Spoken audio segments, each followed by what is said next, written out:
Bonjour à tous et à toutes. Donc je suis très heureux aujourd'hui de pouvoir vous parler du cloud versus l'embarqué pour l'intelligence artificielle, qui selon moi a toute sa place dans ce forum de l'électronique aujourd'hui. Vous verrez pourquoi. Donc dans ma présentation, je vais vous présenter déjà qui on est, qui je suis. Je vais faire un rapide tour de ce que c'est aujourd'hui l'intelligence artificielle. Vous me présentez un peu les dernières avancées en IA.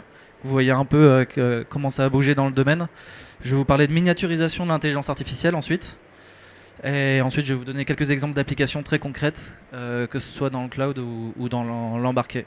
Donc déjà, qui je suis rapidement. Moi, je suis un ingénieur en mathématiques appliquées. J'ai fait l'ENSIMAG, j'ai fait l'INRIA également. J'ai travaillé dans tout ce qui était smart building, donc pouvoir comprendre l'activité dans un bâtiment à partir de plusieurs capteurs, comprendre ce que les gens sont en train de faire pour caractériser l'activité. J'ai travaillé aussi sur la navigation autonome de robots, faire en sorte que les robots ne se prennent pas les chaises et les tables, c'était la base, mais après faire en sorte qu'un robot ne passe pas entre deux personnes qui sont en train de discuter, typiquement pour prendre compte du contexte social. J'ai travaillé aussi sur les premiers algorithmes de détection d'émotions, et donc ça c'était aux alentours des années 2012. Et ensuite, j'ai créé donc Neovision en 2014, société de conseil et de services en intelligence artificielle. Et très rapidement, pour qui je suis encore, je suis aussi consultant logiciel pour Minalogic. Donc j'aide les PME et les entreprises de la région à, à intégrer et à faire du transfert technologique entre les laboratoires et les PME. Et je suis aussi consultant en IA pour BPI France. On aide les PME à valoriser leurs données et à voir quel levier d'automatisation dans leur process ou de nouveaux services et de nouveaux produits on peut créer grâce à l'intelligence artificielle. Et vous n'êtes pas sans savoir qu'à Grenoble, il y a un institut d'intelligence artificielle qui s'est créé multidisciplinaire très récemment, et je suis au comité de pilotage de cet institut.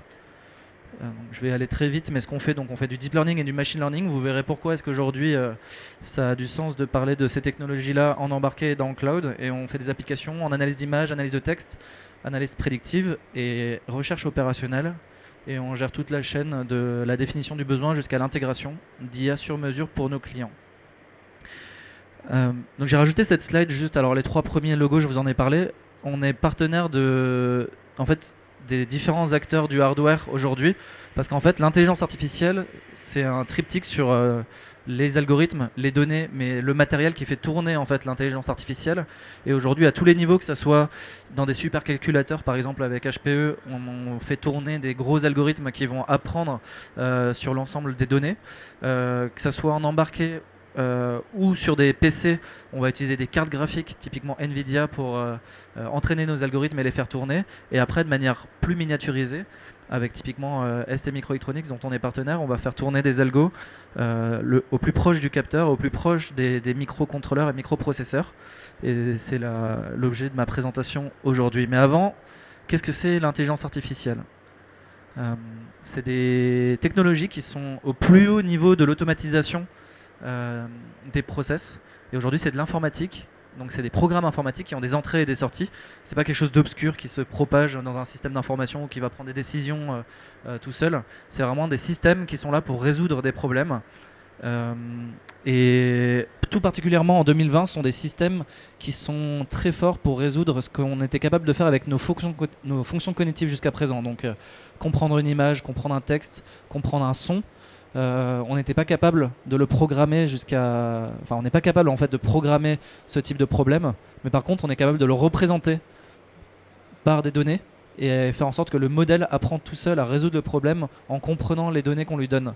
Mais ça veut dire que les données doivent être annotées. On doit, par exemple, si on veut reconnaître, différencier des chiens et des chats, on doit avoir un dossier avec plein de chiens, un dossier avec plein de chats. Si on veut pouvoir comprendre du son, on doit créer un jeu de données étiqueté, labellisé avec les différents mots qu'on veut reconnaître, les différents phonèmes, etc. Et ça, c'est vrai pour tous les problèmes d'intelligence artificielle qu'on veut résoudre. La base de données annotée, propre et représentative du problème qu'on veut résoudre est très importante. On a déporté en fait le problème d'un problème d'ingénierie, de programmer en fait la résolution du problème à une représentation du problème par la donnée et des modèles qui arrivent à comprendre le problème par la donnée.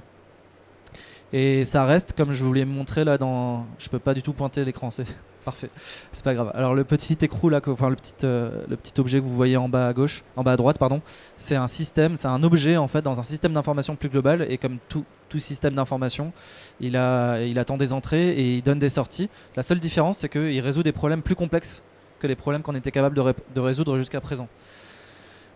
Et donc pour ça, on se base sur du machine learning, c'est ce que je vous ai expliqué tout à l'heure. On a une base de données qui est étiquetée, annotée. On va apprendre sur cette base de données un modèle, et ce modèle, après, on va pouvoir en faire une prédiction. On a une nouvelle donnée qu'on fait passer dans ce modèle-là, et on va pouvoir prédire quelque chose. Et la différence, c'est que ce modèle, jusqu'à présent, est tourné sur des grosses machines. On parle de machines avec beaucoup de cartes graphiques typiquement pour faire tourner les plus gros modèles. Pour entraîner les plus gros modèles, j'en parle même pas. On parle de semaines de calcul, de mois de calcul pour les problèmes les plus compliqués. Sur la partie apprentissage en tout cas, sur la première phase. Mais sur la partie inférence, donc la prédiction, elle peut tourner de manière beaucoup plus optimisée et de manière beaucoup plus rapide, on va dire, avec du hardware qui lui aussi va être optimisé pour faire tourner ce type de modèle. Juste pour que vous ayez conscience un peu de l'évolution qu'il y a eu dans les dernières années, on est passé entre 2006 et 2012, on était à peu près à ce niveau de performance, entre 70 et 80-85% de performance sur la tâche de reconnaissance d'image. C'est-à-dire que je vous donne une image parmi les différentes catégories que j'ai mis là, donc avion, vélo, oiseau, bateau, etc. Et les performances étaient à peu près à ce niveau-là. Là où ça marchait le mieux, c'était les avions et les personnes. Et là où ça marche le moins bien, c'est sur les pots de plantes. Alors, apparemment, les chercheurs sont moins intéressés par les plantes que reconnaître des avions, des humains. Vous comprenez pourquoi hein, l'investissement et les enjeux économiques étaient plus importants sur ces deux derniers sujets-là. Mais en tout cas, voilà, juste que vous ayez conscience, jusqu'à à peu près 2012, on n'avait pas le niveau de performance suffisant pour envisager l'utilisation de manière industrielle et automatique de ce type de technologie. Et ça a tout changé avec les réseaux de neurones. Les réseaux de neurones, qu'est-ce que c'est en 2 mots ? C'est un système avec des entrées. Là, vous voyez, j'ai mis 3 neurones au début, tout à gauche. Vous pouvez imaginer que c'est les colonnes de votre fichier Excel, que c'est les pixels de votre image, que c'est les données, vos données brutes que vous donnez au système. Et tout à la droite, c'est les sorties. Donc ça peut être quelle est la probabilité que ça soit un défaut 1, 2 ou 3. Est-ce que c'est un chat ou est-ce que c'est un chien ? Est-ce que je suis en train de dire OK Google ou alors que c'est autre chose que je suis en train de dire ? Et à l'intérieur, les lignes que vous voyez, ce sont des multiplications simplement. Les lignes se regroupent dans des points, on va faire des additions de ces multiplications et on va faire une fonction de seuil, par exemple un maximum. Donc c'est très simple, c'est des multiplications, des additions et un maximum, ou alors une fonction mathématique pas plus bête qu'une exponentielle ou qu'une tangente, mais c'est rien de plus compliqué que ça, sauf qu'on va le faire beaucoup de fois avec beaucoup de paramètres et pour à la fin avoir une réponse. Et pour que vous compreniez comment ça marche, on initialise le système avec des poids aléatoires à la base, on ne sait pas ce qu'il y a dedans. On va faire passer les données annotées dont je vous ai parlé tout à l'heure, donc par exemple mon dossier de chien, mon dossier de chat. Si le système a raison, je laisse le système tel quel. S'il a tort, je vais corriger les poids petit à petit pour que le système ait raison sur la donnée que je suis en train de lui faire passer, mais qu'il ne se trompe pas sur les données passées. Donc c'est comme ça que le système est capable d'apprendre et de s'améliorer, et on va lui faire passer des dizaines, des milliers, des millions de données jusqu'à ce que le système se trompe le moins possible et qu'il arrive à peu près à converger vers quelque chose qui est satisfaisant pour la personne qui est en train d'apprendre à l'intelligence artificielle à apprendre à résoudre le problème. Alors je vous passe les détails, mais des réseaux de neurones, il y en a des centaines et ils ont chacun des particularités, et je ne vais pas vous faire un cours de 2 heures théorique sur comment on fait un réseau de neurones, c'est pas du tout l'objet, mais sachez juste que des architectures, il y en a à pléthore et que encore aujourd'hui c'est un domaine qui est ouvert au niveau scientifique. On ne sait pas expliquer en fonction d'un problème quelle est l'architecture la plus adaptée. Et c'est pour ça que des sociétés comme nous avons encore du travail aujourd'hui, notamment. En 2010, il y a une base de données qui est apparue qui s'appelle ImageNet, qui est une énorme base de données ouverte avec des millions d'images, précisément 14 millions d'images, 22 000 catégories. Et les chercheurs ont labellisé ces données. Ils ont dit ça c'est un chien, un chat, un cheval, une voiture. C'est un chien, oui, mais c'est un Rottweiler. Et ils sont repassés sur cette base pour s'assurer que la base était vraiment propre, et ils l'ont rendue publique. Donc ça veut dire que depuis 10 ans, on a une base énorme. C'est une énorme contribution, ça, vraiment majeure. Et on est capable du coup d'avoir un benchmark de qu'est-ce que c'est la vision par ordinateur, qu'est-ce que c'est le fait de voir les choses tous les jours. Donc ça c'est une énorme contribution. Il y a aussi une énorme avancée technologique qui sont les cartes graphiques qui sont apparues avec la GeForce 7800 GTX de Nvidia dans les années 2012 également, 2010-2012.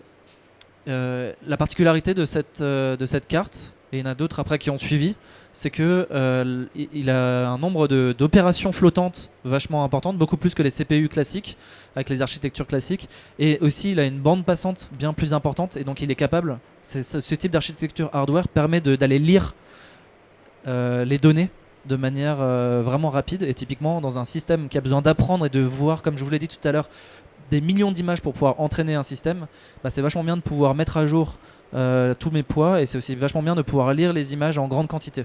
Donc c'est ça qui a fait la grosse différence, et aussi le prix, l'accessibilité pour les chercheurs. Un étudiant, un doctorant de l'époque était capable pour un prix entre 1000, 2000, 3000 euros d'avoir sa carte graphique ou ses cartes graphiques dans son ordinateur et de faire lui-même des entraînements, là où avant il fallait des supercalculateurs accessibles seulement par certains labos. Et quand une personne lançait un calcul sur le...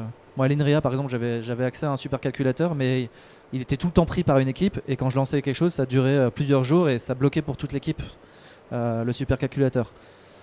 Avec les cartes graphiques, ça a changé parce que chacun pouvait mettre sa carte dans son PC et faire ses calculs dans son PC à lui.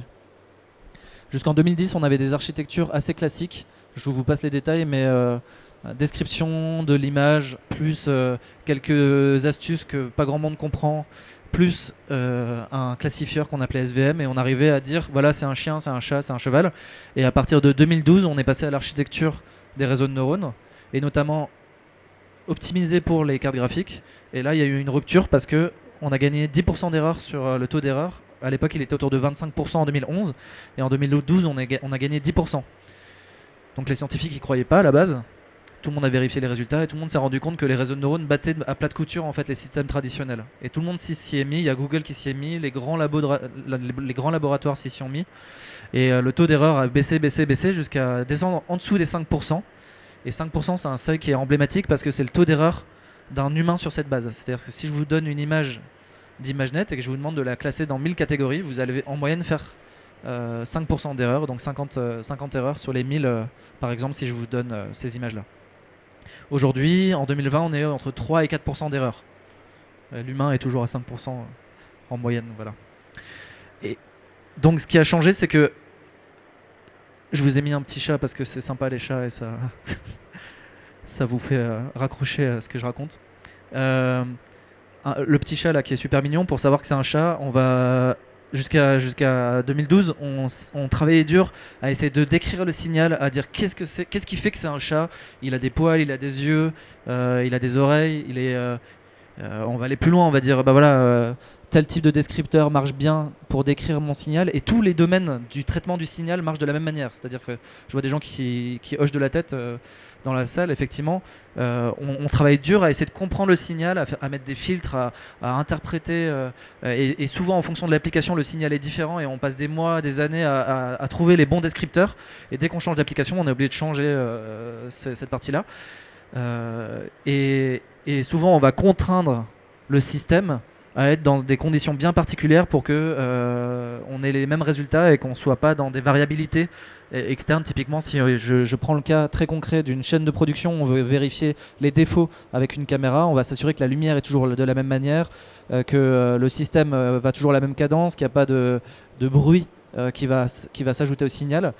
Et ensuite, on va mettre un système une prise de décision dessus, qui plus on aura travaillé sur la case verte, plus la prise de décision sera simple, jusqu'à avoir des systèmes de vision par exemple, où on a juste un seuil et on est capable de dire il y a un défaut, il n'y a pas un défaut par exemple.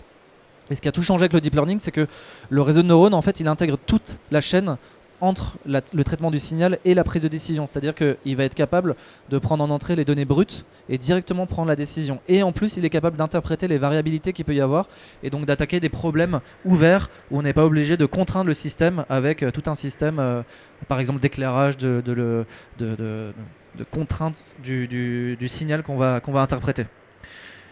Juste que vous compreniez, du coup, dans un réseau de neurones, les premières couches, ça ressemble à ça. C'est le système, le signal qui est interprété très localement. Donc il y a un bord à gauche, à droite, en haut, en bas. Et plus on va monter dans le système, dans le réseau, plus on va avoir des interprétations haut niveau.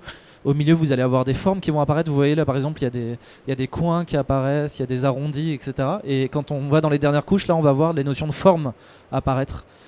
Et sur ces notions de forme, en les combinant, on sera capable de prendre une décision. C'est un humain, c'est pas un humain, c'est un chat, c'est un signal qui est normal ou aberrant. Et ça, c'est exactement comme ça que ça se passe dans la tête. dans votre tête, dans la tête de tout le monde. C'est-à-dire que le signal qui va à votre œil va à l'arrière du cerveau, il se décompose en signal primaire et il avance dans votre cerveau au travers de vos synapses et de votre réseau neuronal.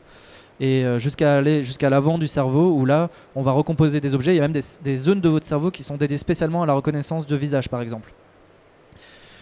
On n'a pas du tout essayé de s'inspirer du cerveau pour le faire. C'est pas bio-inspiré parce que les réseaux de neurones, vous pouvez faire des liaisons vraiment comme vous voulez. Vous pouvez lier un neurone à l'arrière du cerveau, si je peux appeler ça comme ça, à l'avant de l'intelligence artificielle. Donc c'est pas du tout comme ça que ça se passe dans la tête. Mais par contre, on s'est rendu compte que c'était similaire à ce que l'évolution a fini par créer.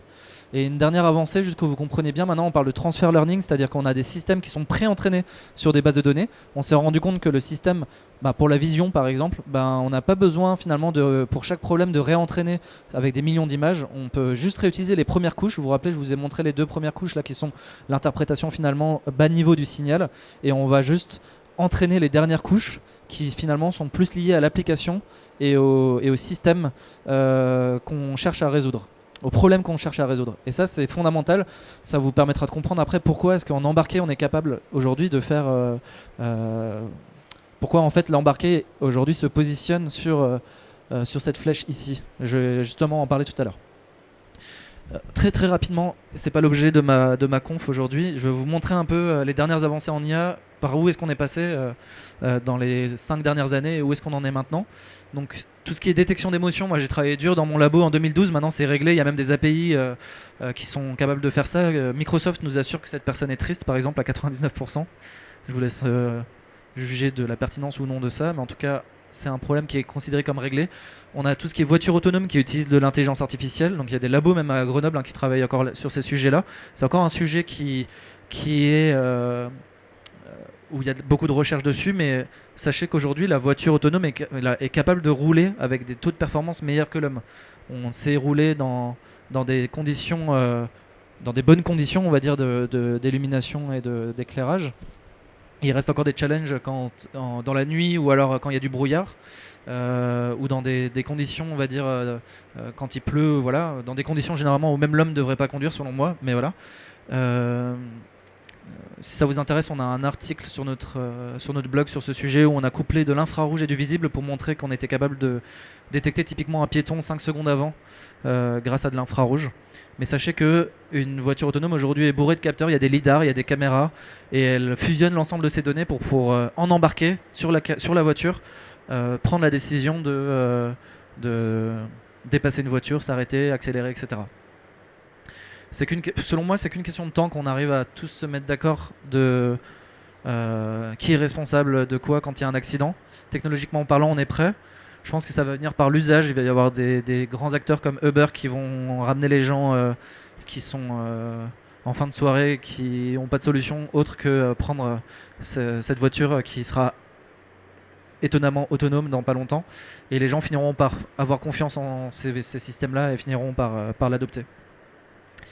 La reconnaissance vocale aussi a été vachement touchée par... Il n'y a pas que la vision en fait, il y a tous les domaines du traitement du signal et de l'information qui ont été révolutionnés par l'intelligence artificielle et le deep learning particulièrement. On a commencé par transformer un son en image, en temps-fréquence, puis maintenant on interprète directement le signal sonore en une dimension avec des réseaux de neurones un peu différents. Ce qui nous ouvre la voie à la traduction vocale typiquement. Donc on est capable de comprendre, interpréter et traduire dans une autre langue en direct ce qu'une personne raconte maintenant grâce à l'intelligence artificielle. Il y a aussi tout le domaine de la compréhension du texte qui a été révolutionné par l'intelligence artificielle. Donc DeepL, je vous invite, si vous ne connaissez pas, à tester cette plateforme.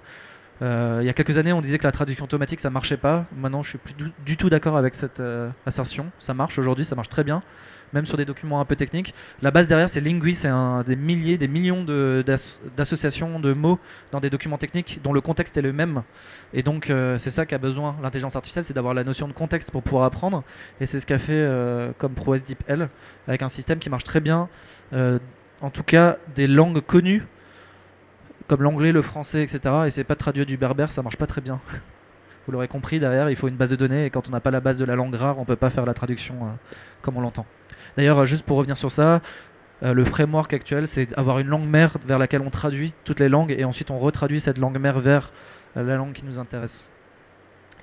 La stylisation de photos. Donc là, vous avez la peinture de Van Gogh, La Nuit étoilée, et une photo euh, d'une université aux États-Unis, et on applique du coup le style directement à la photo. Donc c'est intéressant. Il y a des applications même en art et en transformation de.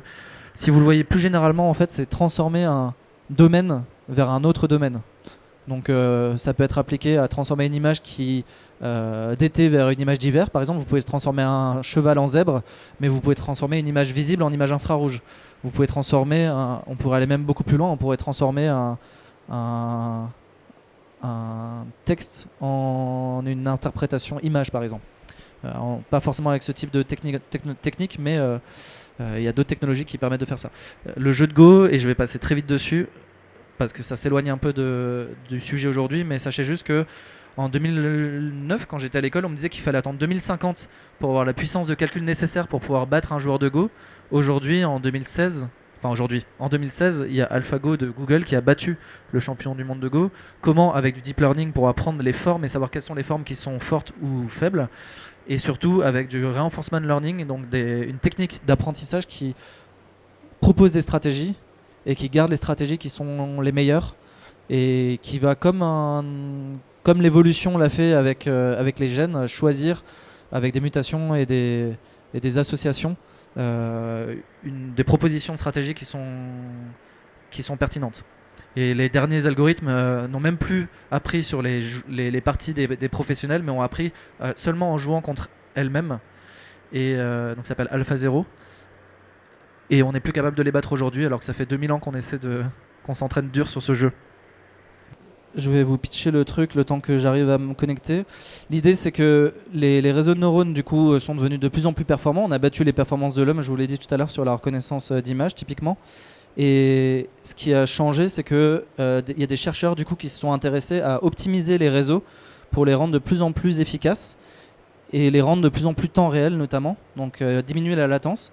Et il y a un chercheur notamment qui s'est attelé à la tâche et qui a réussi en 2016 à optimiser un réseau à tel point qu'il est capable de résoudre la tâche de détection d'objets. Donc il y avait 80 classes sur YOLO. Maintenant il y a une version 3 qui est sortie, mais voilà. Et cette tâche-là se fait en temps réel. Donc là, temps réel, c'est du 40 frames par seconde, 40 images par seconde, pardon. Sur la tâche de détection d'objets à l'image. Donc ça, c'était une très très grosse performance pour l'époque. Ça veut dire que sur un ordinateur classique, typiquement mon PC qui est là, je peux faire tourner ce type d'algorithme à cette vitesse-là, à cette cadence-là, parce que ça a été optimisé et suroptimisé pour tourner sur des cartes graphiques, typiquement sur les Nvidia. Un autre exemple, c'est la segmentation sémantique qui elle aussi tourne sur 1024 x 2048 pixels à 30 fps. La segmentation sémantique, c'est quoi? C'est pour chaque pixel dire ce que c'est. Et ça, de la même manière, ça tourne en embarqué sur... bon, voilà, c'est une Titan. C'est un peu puissant, je vous l'accorde. Mais la prouesse est déjà là, en tout cas, d'envisager pour la voiture autonome, en tout cas, de pouvoir faire tourner ce type d'algorithme sur la voiture. Donc là, c'est chaque pixel a été, on dit la classe du pixel, c'est-à-dire le pixel, la voiture, elle est bleue, le sol, l'herbe est verte, le sol est rose, et les piétons sont rouges, par exemple. Voilà, donc ça c'était 2017. Très rapidement, je vous montre un autre résultat qui est assez impressionnant également de 2017, qui est la détection de pause en temps réel, donc temps réel, enfin 10 fps. Et donc là, pour chaque frame, sans connaissance du passé, désolé pour les pubs, le système est capable d'estimer la posture, donc le squelette de la personne là typiquement qui est en train de danser. Juste que vous sachiez, que vous repériez un peu. Quand j'étais au labo de recherche, on avait 5 caméras, on arrivait à mettre un blob sur les gens, et dès que les gens se touchaient un peu, c'était fini, on n'arrivait plus à savoir où était qui. Alors que là, on a un système qui, juste sur une seule image, est capable d'inférer, même quand il y a des occlusions, vous voyez, il y a des personnes qui sont l'un devant l'autre, le système est capable d'estimer la posture. La génération de données aussi a énormément évolué. On est capable maintenant de générer des données. Deux IA se battent l'une contre l'autre. Une génère des données et l'autre va essayer de savoir quelle est la vraie donnée de la fausse donnée en lui donnant un exemple de la base de données et un exemple de la donnée qui a été générée par l'intelligence artificielle. Et les deux vont apprendre jusqu'à converger dans un état où le générateur génère des données que le discriminateur n'arrive pas à différencier. Et donc ça donne ce type de résultat où en 2018 on est capable de générer des visages qu'un humain n'arrive pas à différencier d'un... Ça c'est des faux visages, en fait. C'est des visages qui ont été générés par une intelligence artificielle. Et donc ça permet d'envisager de la complétion de données. Par exemple, là on passe de la donnée uniquement sémantique. J'ai du sol, j'ai des voitures. Donne-moi quelle est l'image la plus probable que tu me générais à partir de la base de données que tu as. Donc effectivement, si j'ai pas de maison alsacienne dans ma base de données, il va pas me générer une maison alsacienne. Il va pas inventer une information qu'il connaît pas. Si j'ai pas de voiture rouge dans ma base, il va pas inventer une voiture rouge. Mais par contre, par rapport à ce qu'il a l'habitude de voir, il est capable de générer des données. Voilà un peu les dernières avancées, où est-ce qu'on en est. Les gens travaillent sur ça en ce moment. Maintenant, je vais vous parler de la miniaturisation de l'intelligence artificielle. Vous l'avez un peu entrevu avec les chercheurs qui optimisent les algos pour tourner sur carte graphique, mais ça va bien plus loin aujourd'hui. Parce que c'est ce que je vous disais tout à l'heure, les réseaux de neurones, c'est des opérations très simples. Il y a des multiplications, des additions et un maximum, mais répétées des milliards de fois. Les réseaux les plus complexes, il y a 150 couches, il y a des millions de paramètres, mais avec des opérations très simples dessus. Et donc pour ça, il y a des processeurs qui commencent à voir le jour là, depuis 2-3 ans, assez spécifiques, avec des opérations, grâce aux opérations qui sont simples et massivement parallèles, et qui peuvent aussi fonctionner avec peu de précision. C'est-à-dire qu'on peut dégrader la précision des calculs. Très concrètement, ça veut dire au lieu de faire des calculs sur des flottants, avec des nombres à virgule, on va faire des calculs sur des entiers, et on est capable de faire des calculs typiquement sur 8 bits, sur des entiers à 8 bits, mais on va multiplier les opérations et éviter de perdre du coup de la précision dans la succession des calculs. Et ça veut dire que si on a un accélérateur, un processeur qui permet de faire ces calculs en un tour de cycle sur des entiers, ce qui est généralement beaucoup plus rapide que sur des flottants, on est capable du coup d'accélérer énormément ce type d'opération. Et typiquement, vous avez la clé Movidius qui a beaucoup fait parler d'elle, qui a été rachetée par Intel.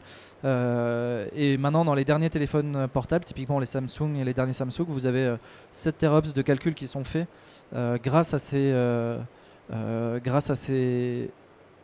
accélérateurs. Donc il y a une nouvelle génération de processeurs qui est en train de voir le jour. Vous avez aussi des dev kits pour l'IA embarquée. Typiquement, vous avez la Jetson Nano de Nvidia qui fait 472 gigaflops avec peu de watts et assez accessible en termes de prix. La Intel Movidius Myriad, typiquement X, qui est je crois la dernière si je dis pas de bêtises, qui a 5 teraops et 1 teraflops avec peu de watts également et assez accessible. Et vous avez sur le cloud donc de plus en plus accès maintenant à des unités de calcul spécifiques pour faire tourner vos réseaux de neurones. Donc typiquement, vous avez ce qu'on appelle des TPU dans le cloud, mais maintenant Google a aussi son Edge TPU, ce qui permet en fait d'imaginer une architecture qui est entraînée sur un ordinateur, par exemple sur le cloud, et qui peut être mis en inférence indépendamment, soit sur le cloud, soit en embarqué. Donc on va avoir de plus en plus des systèmes interopérables entre mon ordinateur, le cloud et des systèmes embarqués. Et de plus en plus, les gens vont vers de la normalisation, faire en sorte que mon TensorFlow qui me sort mon réseau de neurones puisse après derrière directement être plugué sur ma clé Movidius, mon Jetson Nano, ou alors directement dans mon cloud quand je veux plus de puissance de calcul. Et donc sur les téléphones, vous avez ça aussi qui apparaît sur les Huawei, sur les derniers iPhones ou sur Samsung, avec je vous ai donné quelques références là de nombre d'opérations par seconde. On parle bien de téra-opérations par seconde, ce qui est assez extraordinaire, et ce qui permet justement d'envisager des fonctionnalités qu'on ne pouvait pas envisager avant en embarqué, typiquement la reconnaissance faciale, la reconnaissance d'empreintes, tout ce qui était très gourmand avant en termes de puissance de calcul, maintenant se voit vraiment amoindrir par des accélérateurs spécifiques. Et donc très concrètement, ça veut dire quoi? Ça veut dire moins de consommation de batterie pour le téléphone et des opérations beaucoup plus rapides et beaucoup plus instantanées, avec la caméra qui est à l'avant et à l'arrière et qui permet d'interpréter, et le micro également, et l'accéléromètre également, qui permet du coup un ensemble de données qui peuvent être interprétées en temps réel par ces systèmes-là. Juste un exemple, là en octobre 2018, il y a FLIR, qui est un concurrent direct de une société Linred qui est dans la région là, qui fait des caméras infrarouges, a annoncé du coup un partenariat avec Movidus pour justement intégrer des capacités de deep learning au plus proche du capteur. Donc de plus en plus, les caméras, moi je travaille beaucoup avec des gens qui font des capteurs typiquement, tous réfléchissent dans leur roadmap à intégrer de plus en plus proche des capacités de calcul pour que le système ne ressorte plus en masse des données où on n'utilise que 1/1000 de la donnée qui sort, mais ressortir uniquement la donnée qui est importante. Et vous vous rappelez tout à l'heure dans les flèches que je vous ai montrées avec le transfer learning, ce que moi je pressens justement, c'est que les systèmes, les capteurs en fait vont ressortir uniquement la donnée intéressante. Données intéressantes pour les gens qui font des applications, c'est-à-dire les features directement qui sortent du capteur et plus l'image en elle-même. Un dernier exemple en IA embarqué qui est de la région également avec ST qui a sorti l'année dernière le STM32 Cube AI qui est une suite logicielle qui compile le réseau de neurones pour être optimisé sur les micros, pour le coup les STM32, donc des microprocesseurs et microcontrôleurs de ST.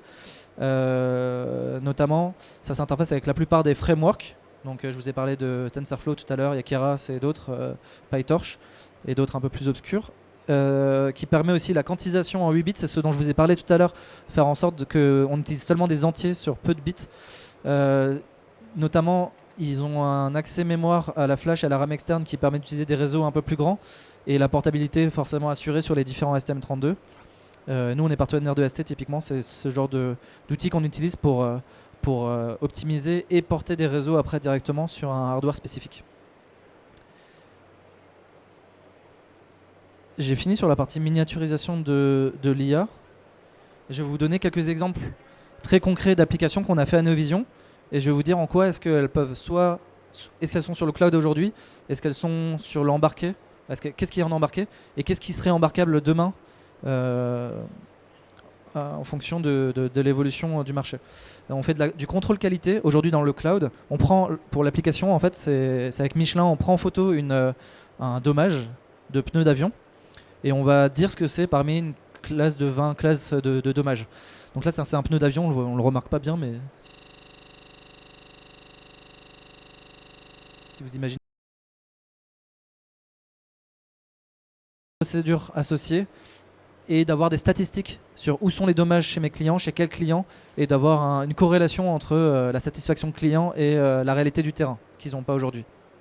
Aujourd'hui, c'est sur smartphone. Vous prenez une photo, la photo est envoyée sur le cloud. Sur le cloud, il y a un gros algo qui tourne, fait par Neovision, et ça retourne la classe de l'objet, donc le numéro simplement, au téléphone, qui va lui, avec sa base de données, ressortir le nom et la procédure.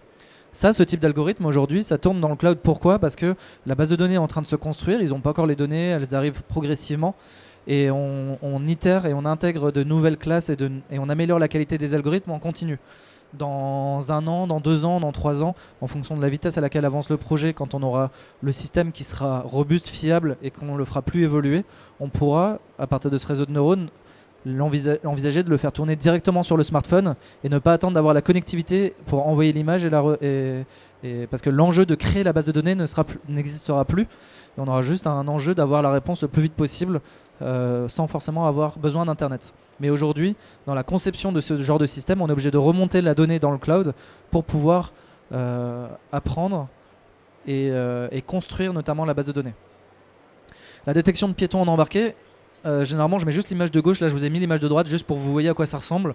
C'est bon, pour l'instant c'est un prototype qu'on avait fait avec Linred, la société dont je vous ai parlé tout à l'heure. Vous voyez, il y a le capteur qui se trouve ici, là, il y a une caméra visible, une caméra infrarouge, un petit boîtier qui est comment on dit ça, connecté à un PC à l'intérieur et qui est hermétique à l'humidité et au reflet, etc. Et on ressort ce type d'image et après notre algorithme vient détecter où sont les gens. Donc ça tourne à plusieurs dizaines de FPS par seconde, enfin plusieurs dizaines de FPS pardon. Et aujourd'hui ça tourne sur le PC qui est dans la voiture, mais demain c'est des choses qui pourraient tourner directement typiquement sur une carte graphique. Je pense pas que ça pourrait tourner directement sur quelque chose de plus petit. Il faudrait encore pas mal travailler je pense, mais avec des architectures, typiquement la clé Movidus dont je vous ai parlé tout à l'heure, si on en met plusieurs, maintenant il y a des systèmes où vous avez 12 clés Movidus en parallèle qui font office d'un super calculateur embarqué, on pourrait envisager ce type d'application directement en embarqué. Mais la voiture aujourd'hui autonome n'a pas d'enjeu de consommation, pas plus que ça en tout cas. Et donc elle travaille pas dur en tout cas pour miniaturiser les systèmes de perception. Et ils sont plus à l'état d'avoir vraiment des bonnes performances. Il faut que les pourcentages qui soient là soient vraiment les plus élevés possibles, plutôt qu'à essayer de miniaturiser les choses. On fait de la reconnaissance de produits, donc là on prend en photo une bouteille de vin, c'est une application qui s'appelle Wine Advisor. Vous prenez la photo, ça reconnaît le logo et les caractères, et ça vous remonte quelle est la bouteille qui a été reconnue. Là, ce type d'application, je vois pas du tout l'intérêt de l'embarquer. On pourrait le faire. La techno pourrait tourner directement sur le téléphone et retourner tout de suite la bouteille. Par contre, ça empêche deux choses. Ça empêche l'évolutivité du système. C'est-à-dire que quand il y a une nouvelle bouteille, chaque année, il y a des nouvelles bouteilles qui sortent. Si vous voulez mettre à jour votre système, vous êtes obligé de renvoyer plusieurs gigas de données à chaque téléphone pour mettre à jour le système. C'est impensable et ça rendrait obsolète la fonctionnalité principale du système qui est l'évolutivité. Parce qu'aujourd'hui, on n'a pas de système qui apprenne en live sur un système embarqué. Pas encore. En tout cas, pas pour ce type de système. Donc pour moi, aujourd'hui, ce type de technologies, je ne les vois pas du tout embarquables et resteront dans le cloud encore longtemps. Maintenant, je vais contredire ce que je viens de dire. Avec la même technologie, mais l'usage est différent, sur de la reconnaissance de produits pour Schneider. Là, pour le coup, c'est la même technologie, mais l'usage est différent. Il n'y a pas des produits qui rentrent constamment en fait, dans la base de données. On va dire que la base de données, on a besoin de la mettre à jour une fois par an.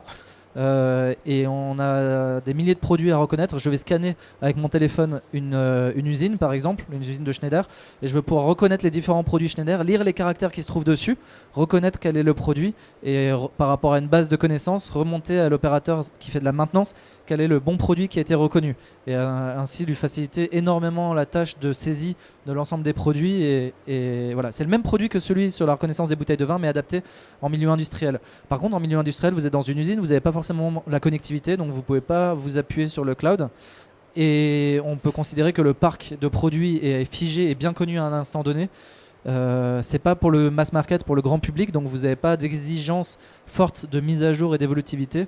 Vous pouvez faire des mises à jour tous les 6 mois par exemple, et là vous pouvez embarquer les algorithmes directement sur le téléphone et mettre à jour plusieurs gigas de mémoire par exemple quand on met à jour le système. Et donc aujourd'hui cette technologie elle marche en live en temps réel sur le téléphone, en embarqué directement sur un téléphone dernière génération. La reconnaissance automatique, la lecture automatique, pardon, là c'était pour le centre technique du cuir, c'est lire des caractères qui passent dans un milieu industriel sur du cuir. Le cuir, ça subit pas mal de déformations tout au long de son cycle de vie. On va graver les caractères au début et à la fin, on veut pouvoir reconnaître pour assurer la traçabilité du cuir en France et s'assurer qu'il n'y ait pas de marché alternatif qui se mette en place. Ou du moins pour limiter un maximum ce type de choses et assurer la traçabilité de nos produits.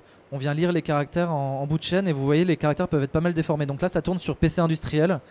Les calculs sont faits en local. On n'a pas non plus la possibilité d'envoyer tout dans le cloud et de pouvoir compter là-dessus. Et donc c'est un PC industriel avec typiquement des cartes graphiques qui font tourner ce type d'algorithme. Et maintenant, tout à l'heure, je vous ai parlé de la détection de piétons pour les voitures autonomes, mais il y a un autre domaine, une autre application qui est vachement intéressée par la caractérisation d'activités humaines, c'est le domaine du smart building. Et là, pour le coup, le gros enjeu, c'est de ne pas tirer des câbles de partout. Typiquement, pour le client Schneider Electric, on a besoin de pouvoir compter les personnes, caractériser leur activité, savoir si les gens sont debout, assis, couchés, détecter des problèmes comme la chute, par exemple, d'une personne dans un milieu. Et pour le coup, on utilise une caméra très petite résolution, issu d'un beau projet de la région qui s'appelle Myrtich. Et donc c'est un bolomètre 80 par 80 pixels, très peu de données qui sont à traiter. On arrive à détecter qu'il y a des personnes sans les identifier non pour autant. Et là du coup, donc ça c'est une caméra l'INRED typiquement, là directement le calcul se fait directement en embarqué sur le microprocesseur avec des optimisations dont je vous ai parlé tout à l'heure, typiquement avec toutes les solutions hardware dont je vous ai parlé tout à l'heure permettent justement d'arriver à ce type d'application bas coût. Donc bas coût ça veut dire quoi? Il faut peu de mémoire, peu de puissance de calcul. On parle de 300 millisecondes pour prendre la décision typiquement. Et comme on peut pas tirer des câbles de partout dans tous les bâtiments, il faut que le système tourne sur pile. Et donc forcément il faut vachement optimiser les algorithmes pour pour tourner en temps réel et sans consommer trop d'énergie. Et donc là, les réseaux de neurones en embarqué sur des systèmes et des architectures hardware spécifiques dédiées à ça sont parfaits pour faire ce type d'application.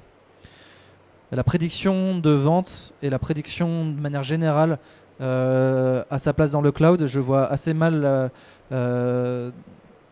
engendrer énormément de données diverses et variées pour faire de la prédiction directement en embarqué.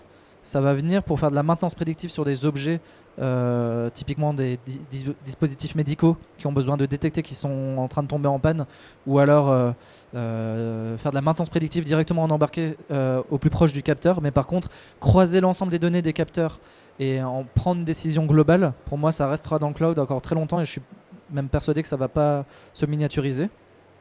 Tout ce qui est optimisation logistique combinatoire qui explose, pour lesquelles on a des stratégies comme les stratégies du jeu de Go dont je vous ai parlé tout à l'heure, resteront également aussi dans le cloud. Là, je vous ai donné un exemple où on a fait de l'optimisation d'empaquetage pour un client, où on va lui dire pour l'ensemble de ces articles, on va pouvoir optimiser le système de cette manière, et donc tu as besoin de 2 paquets pour rentrer tes colis. Ça, c'est 15 heures de calcul et ça restera dans le cloud, ça n'a aucun intérêt d'être miniaturisé aujourd'hui. Et pareil, pour faire de l'optimisation logistique, typiquement des tournées, on va analyser l'ensemble des trajectoires possibles pour optimiser un système donné. Ça nécessite des milliers d'heures de calcul. Vous avez ces types d'algos qui tournent chez Mappy, qui tournent chez Google, etc.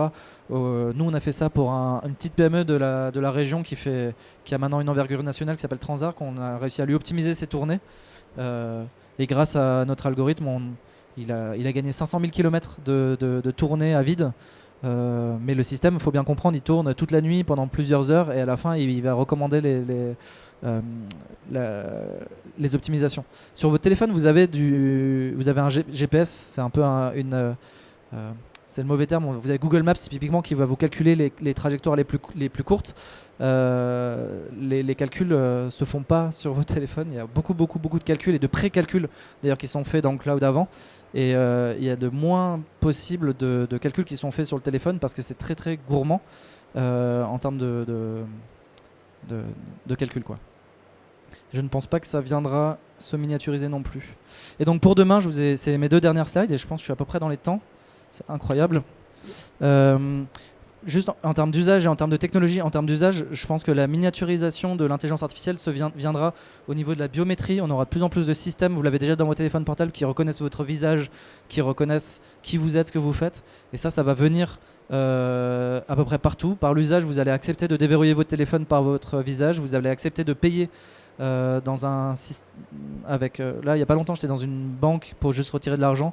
J'ai vu que Apple a mis en place un système de pay avec ID Face. Donc ça va se répandre de plus en plus, et vous verrez que de plus en plus de systèmes vont vous proposer de vous identifier, et pour garantir l'anonymat, notamment le calcul se fera en local. Il ira peut-être se connecter au cloud pour vérifier par rapport à sa base de données. Il y a tout ce qui est robotique, qui a besoin notamment pour prendre les décisions rapidement de faire les calculs en embarqué. Donc là, c'est traitement d'image, traitement du son, traitement de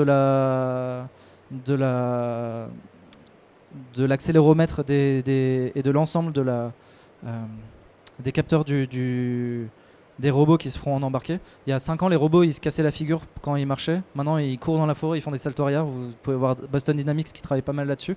C'est très impressionnant, c'est grâce à l'intelligence artificielle et de la simulation et de l'embarqué de ces algorithmes-là. Il y a tout ce qui est réalité augmentée qui nécessite... Désolé, je crois que c'est...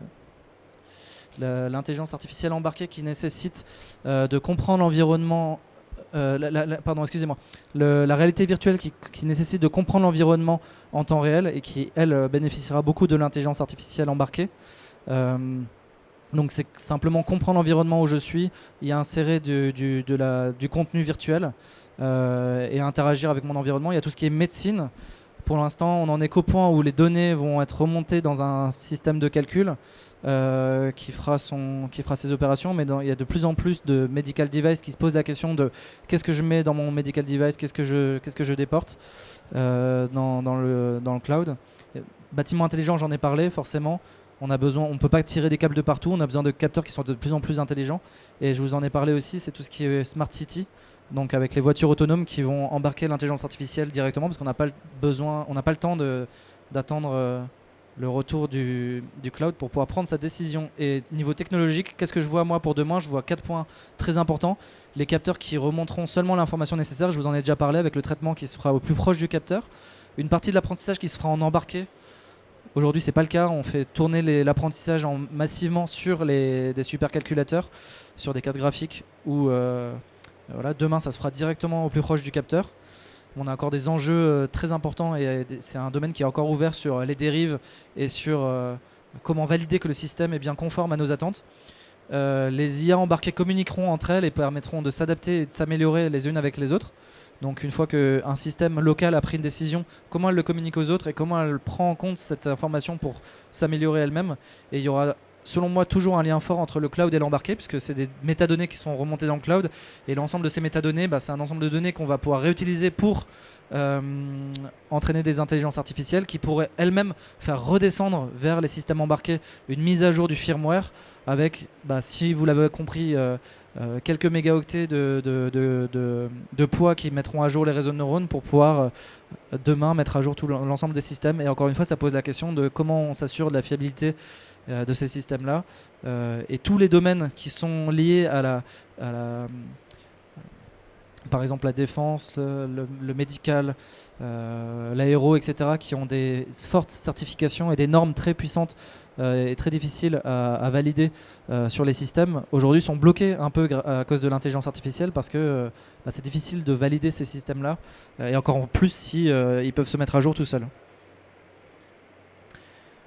Merci pour votre attention, j'espère que j'ai été clair, que vous avez compris un peu par où est-ce qu'on est passé, où est-ce qu'on est aujourd'hui, quelle est la dualité entre le cloud et l'embarqué. J'ai un peu fait exprès de mettre versus dans ma présentation, cloud versus embarqué. C'est pas un combat, je pense. Il y a des choses qui se miniaturisent, mais c'est vraiment une dualité et une complémentarité entre les deux. Et les applications très haut niveau aujourd'hui ont besoin de la miniaturisation de l'intelligence artificielle et de l'interprétation haut niveau de l'ensemble des métadonnées qui sont retournées par l'ensemble de ces systèmes. Merci beaucoup. Est-ce que vous avez des questions? Oui.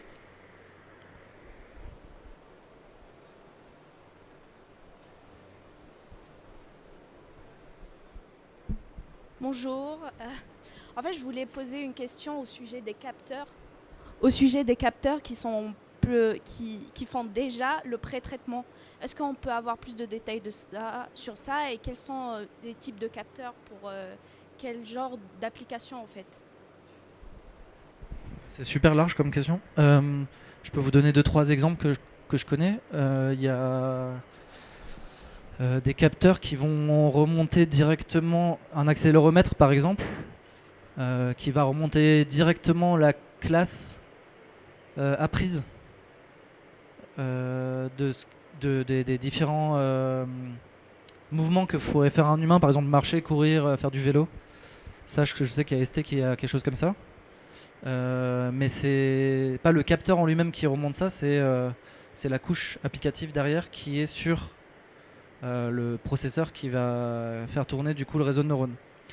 Donc pour l'instant, ça c'est un exemple, mais si vous voyez le processeur avec le capteur comme un capteur en fait que vous installez, vous pouvez voir ça comme un système qui remonte directement. Voilà. Si on parle du capteur en lui-même, j'ai pas encore d'exemple très concret précis de capteur qui remonte directement une information plus haut niveau, mais typiquement l'exemple que j'ai donné avec FLIR là, et Movidus, derrière, ce que je pressens, c'est qu'ils vont remonter directement les features interprétées du signal haut niveau, des features haut niveau, donc typiquement des réseaux de neurones qui ressortent leurs features, et que directement à partir de ces features, on va pouvoir développer des applications, juste la partie classification et donc l'application donnée.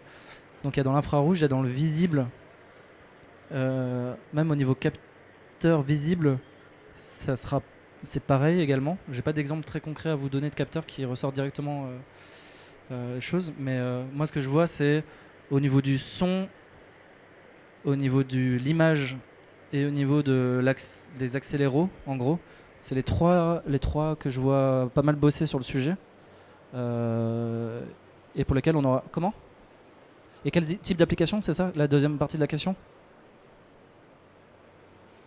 Pardon, je vous entends. avez dit des capteurs de son. Est-ce que vous avez des noms de start-up ou de produits qui font déjà ça? Non. Non, je n'en connais pas, mais si je fais une recherche sur Google, je suis certain d'en trouver. Enfin, ouais. Tous les concepteurs de capteurs ont ça à leur roadmap aujourd'hui et ça va arriver là dans les prochaines années, c'est certain. Une autre question? Oui. Pas de regret, c'est bon. Merci beaucoup. Au revoir, bonne journée.